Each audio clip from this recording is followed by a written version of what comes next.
One small step around a puddle changed everything I thought I knew about life and death. In a rain-soaked prison in colonial Burma, I witnessed something that still haunts me. A moment where humanity clashed with the unthinkable. Want to know what it was? Stay with me for this true, unforgettable story. It's a wet, dreary morning in Burma, deep in the rainy season. A sickly yellow light, like crumpled tinfoil, spills over the tall prison walls into the yard. We're standing outside the condemned cells, rows of grim sheds with double bars, like cages for small animals. Inside, men sit silently, wrapped in blankets, their faces blank. These are the condemned, waiting for the gallows, their lives ticking down to days, maybe a week or two. I'm standing here, surrounded by this heavy silence, and it feels unreal, like a scene smudged by the rain. My mind's racing. Why are we here? What gives us the right to decide who lives and who dies? These men, they're alive, breathing, thinking, just like me. It's hard to wrap my head around it. One prisoner is brought out. He's a small Hindu man, frail, with a shaved head and deep liquid eyes that seem to hold something unspoken. His mustache is huge, almost comical, like it belongs on a cartoon character.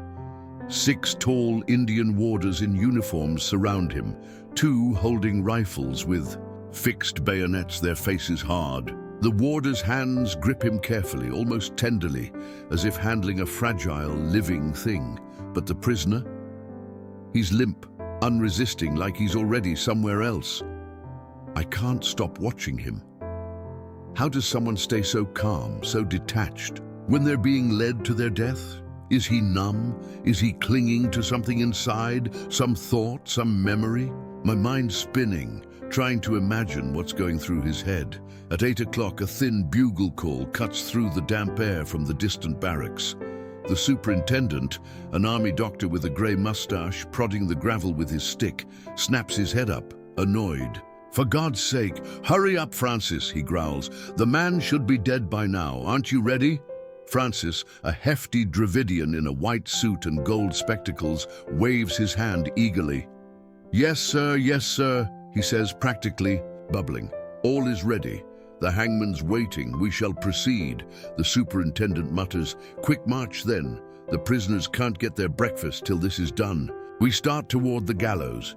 2 warders with rifles on either side, 2 others gripping the prisoner's arms, half pushing, half holding him up. The rest of us, magistrates, officials, and me, trail behind. My thoughts are all over the place. This is just another day for them, isn't it? Just a job. But how can it be? How do you treat something like this as routine? 10 yards in, we stop dead. A dog, some shaggy mix of Airedale and Pariah, bursts into the yard, barking like it's just found a party. It's wagging its whole body, leaping around us, wild with joy.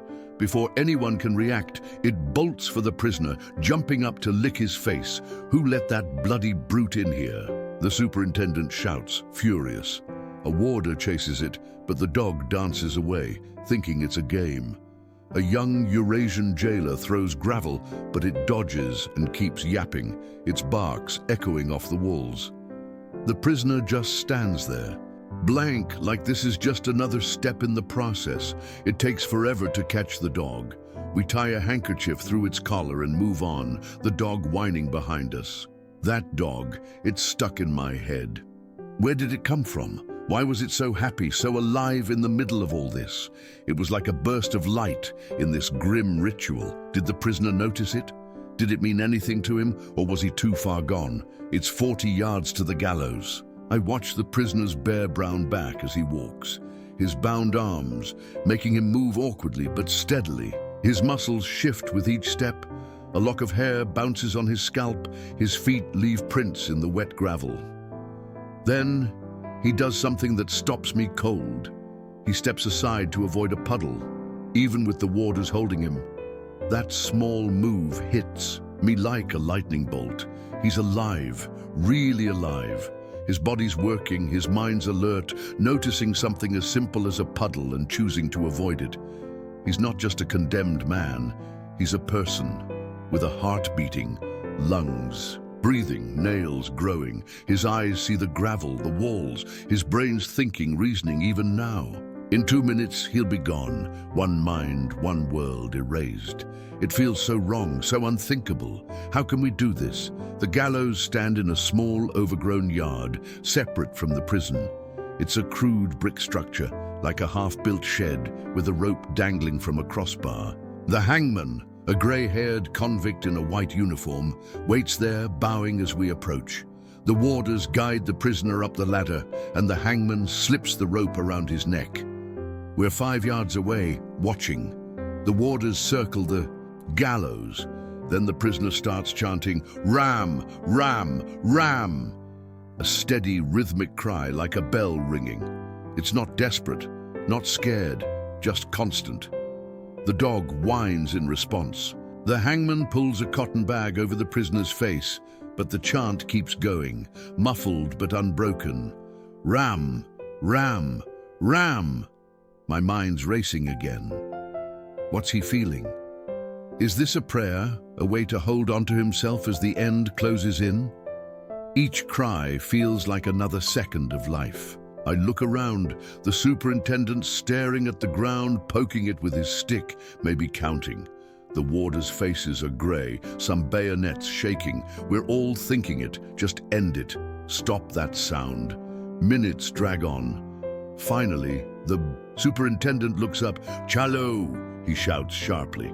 There's a clank, then silence. The prisoner's gone. The rope twists slowly. The dog breaks free, runs to the gallows, barks once, then cowers in a corner among the weeds. We check the body. It hangs there, toes pointed down, spinning, slightly lifeless. The superintendent pokes it with his stick. "He's all right," he says, almost relieved. He checks his watch. 8 minutes past 8. Well, that's all for this morning, thank God. I can't stop thinking about that puddle, that small step. It was so human, so alive. This man wasn't just a name on a list. He was a person, aware, feeling, thinking, and now he's gone. What gave us the right to take that away? The warders. March off, the dog slinking behind. We pass the condemned cells and reach the main yard, where convicts are eating breakfast from tin bowls, warders ladling rice. It's so normal, almost cheerful, like nothing happened. The tension's gone, replaced by this strange relief. People start talking, laughing. The Eurasian jailer walks beside me, grinning.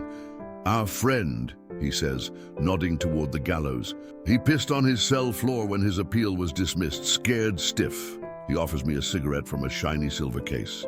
2 rupees, 8 annas, he brags. Classy European style. Someone laughs, but it feels hollow. Francis is chatting with the superintendent, all energy. "All went perfectly, sir." Flick, like that. Not always so smooth. Sometimes the doctor has to pull their legs to finish it. "Most disagreeable," the superintendent chuckles. "Wriggling about, eh? That's bad." Francis laughs louder. "Worse when they fight." 1 man clung to his cell bars. 6 warders, 3 per leg, to pull him out.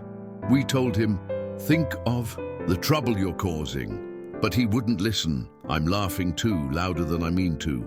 Everyone's laughing, even the superintendent. He grins. "Come on, I've got whiskey in the car. We could use it." We drink together, Europeans, natives like old friends. A Burmese magistrate shouts, "Pulling at his legs," and bursts into laughter. Francis's story feels so funny now. But why? I'm laughing, but part of me's standing back, watching, wondering. The dead man's just 100 yards away, still hanging in that yard. I keep seeing that puddle, hearing that chant, "Ram! Ram! Ram!" What did we do? We didn't just end a life. We erased a whole world. Thoughts, feelings, memories. That dog so alive, then so scared. The warders, their careful hands, the superintendent's relief, Francis's chatter. We were all part of it, laughing over whiskey like it was nothing. But it was something. It was a man, a mind, a life that noticed a puddle and stepped aside. And now he's gone. That's the story of a hanging in Burma, a moment that forces you to face life, death, and what it means to be human. What do you think? Share your thoughts below and subscribe for more stories that make you think.